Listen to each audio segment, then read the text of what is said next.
Thank you very much. Mr. Jennings, please.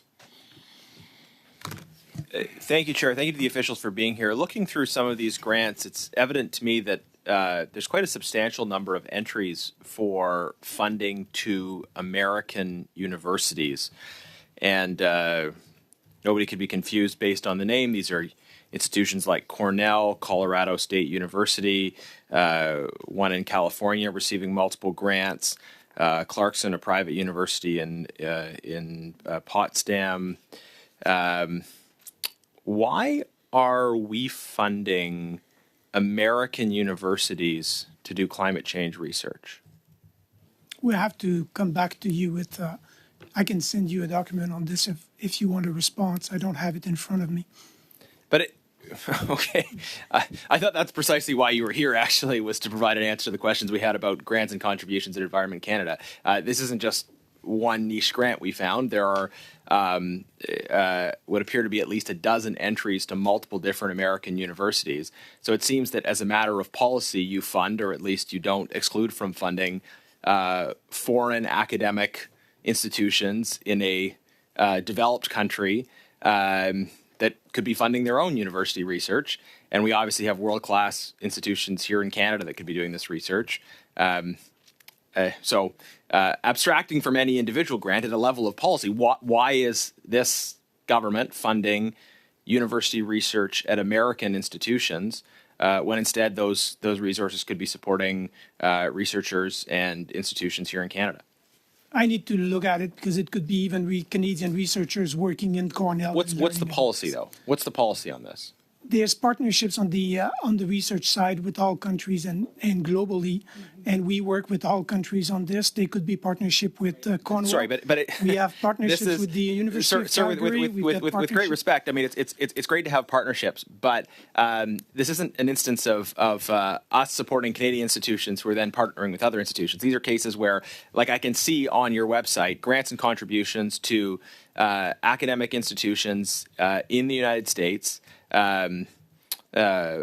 Public and private academic institutions, some that have that are famous for having massive endowments, and typically, if it would be normal for in another developed country, at least, for those to be funded by the country in question. So I'm not satisfied by your answer, and I would hope that you could come back to the committee with more detail in writing. I'm not asking you to provide very specific details about an individual grant. I'm asking about the policy.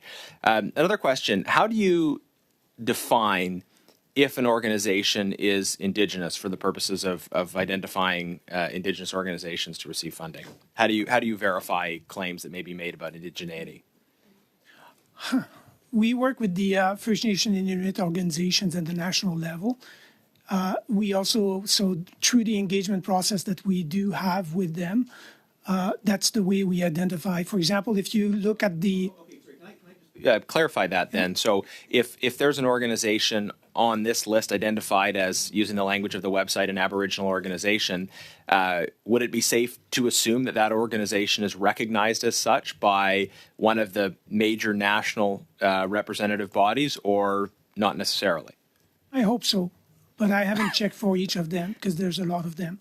Okay, I guess... Normally, yes. But there is, as you know, also among the... Sorry, normally yes, or like you either check or you don't check. So, no, but so if you don't check, then you hope so. If you do check, then normally yes. You have to understand that even some national organizations have issues among them in terms of recognition. So I cannot talk about that. Well, I understand that there are some marginal cases. The reason I ask is because we're doing a study at this committee on Indigenous procurement, and we've had national organizations, AFN in particular, that has come to this committee and told us that there are many groups on government lists who are accessing Indigenous procurement set-asides who are not Indigenous. Their estimate was that out of claimed 5% plus for Indigenous contracting, the number was closer to 1%. That was from the AFN. So do you think that proportion is likely true and would likely apply in the case of your grants? It would likely apply here, but it's a concern for us, making sure that we work with the organizations who are recognized as First Nation Inuit and Métis organization.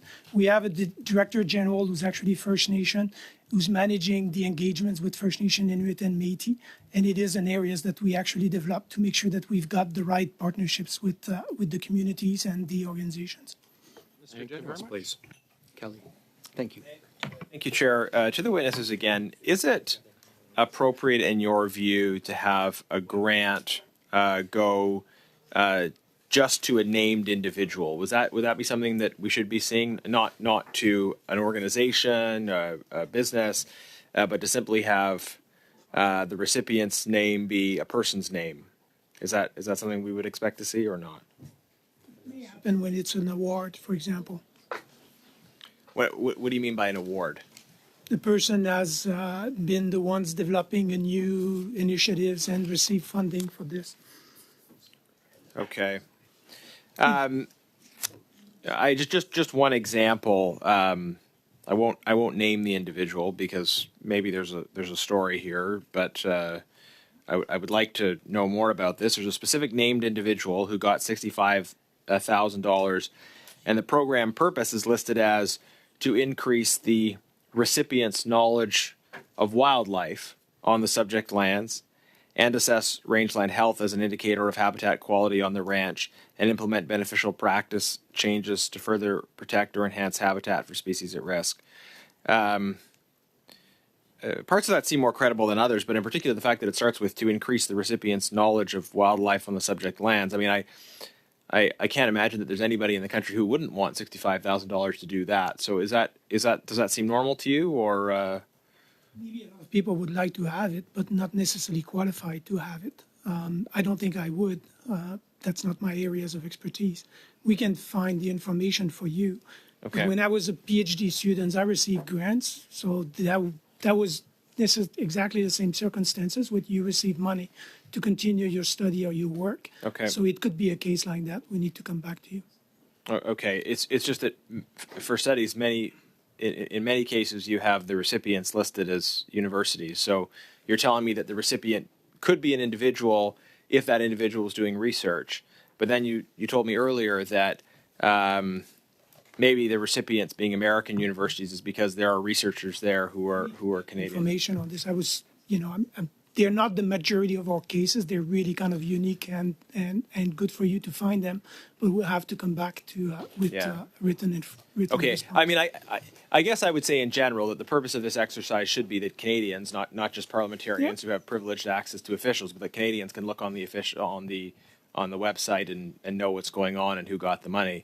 I wanted to come back to your comments about non-Canadian institutions and just give you one example I found. This is $65,000. It's given to Clarkson University, private university, Potsdam. And the program purpose is optimization and testing of a new passive dry deposition sampler. Is that not something that could have been done in Canada?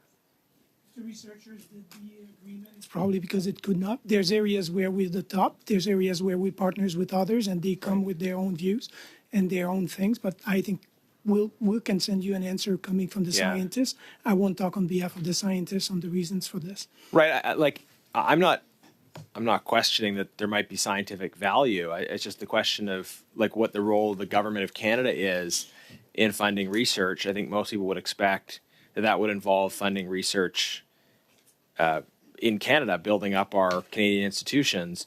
It's not our role to be funding academic research in the United States, a country that can fund their own academic research. You don't fund research in a country in isolation. You have to do it in partnership with institution outside. Right, of course, but this is I guess just a problem of accountability though, because I'm looking at the recipient name, right? Now, if there's a partnership between a Canadian and American institution, you would probably expect that the Canadian institution might be applying for funding in Canada, the American institution might be applying for funding in the United States, and those institutions are entering into a partnership using funding that they have together.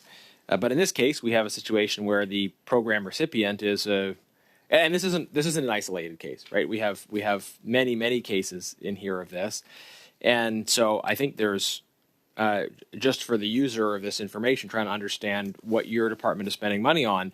There's ambiguity and uncertainty around what it actually means when a particular recipient is identified. So is this something you acknowledge the need to clean up so the public can actually understand what's going on? We owe you more information. I recognize that. Sunlight is the best disinfectant, right?